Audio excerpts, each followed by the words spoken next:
প্রশ্ন, জিলহজের নতুন চাঁদ উঠবে এবং জিলহজ মাস শুরু হবে। জিলহজ মাসের প্রথম দশক হলো ইবাদতের দ্বিতীয় বৃহত্তর মৌসুম। ইবাদতের সবচেয়ে বড় মৌসুম বা সিজন হলো রমজান মাস। রমজানের পর ইবাদতের সবচেয়ে বড় মৌসুমটা হলো জিলহজের প্রথম 10টি দিন।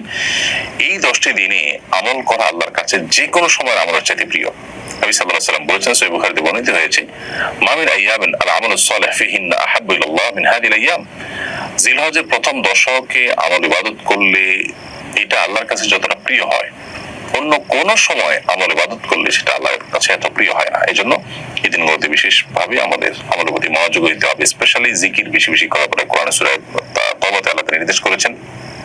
এবং সেই সাথে আইয়ামে তাশরিকের দিনগুলোতে তাকবীর তাশরিক স্পেশালি বেশি বেশি করে পাঠ করা, আল্লাহু আকবার, আল্লাহু আকবার, লা ইলাহা ইল্লাল্লাহ, আল্লাহু আকবার, আল্লাহু আকবার, আলহামদ, পাঁচ ওয়াক্ত নামাজের পরে একবার করে পাঠ করা নারী পুরুষ সবার জন্য কর্তব্য। এটা আইয়ামে তাশরিকের 9 জিলহজ বাদ ফজর থেকে নিয়ে 13 জিলহজ আসর পর্যন্ত।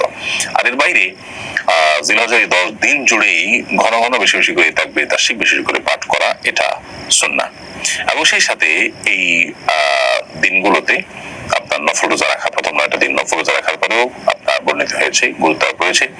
এবং সবচেয়ে গুরুত্বপূর্ণ আমল হলো কোরবানি করা, হজ করা। এই দিনগুলোতে অনেক ধরনের আমলের কথা কিন্তু আমাদেরকে বলা হয়েছে। বেশিরভাগ মানুষই রমজানের আমলের গুরুত্ব জানলেও জিলহজের প্রথম দশকের আমলের গুরুত্ব জানে না। কোরআন কারীমে আল্লাহ তাআলা শপথ করেছেন, ওয়াল ফাজরি ওয়া লায়ালিন আশ, ওয়াশ শাফা'i ওয়াল ওয়াতর, ফজরের শপথ এবং 10টি রাতের শপথ, জোড়া এবং বিজোড় রাতগুলোর শপথ।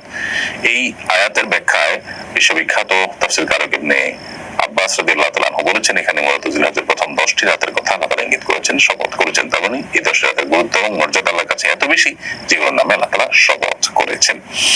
তো সেজন্য সেগুলোর উপর আমাদের বিশেষভাবে দায়িত্বশীল হতে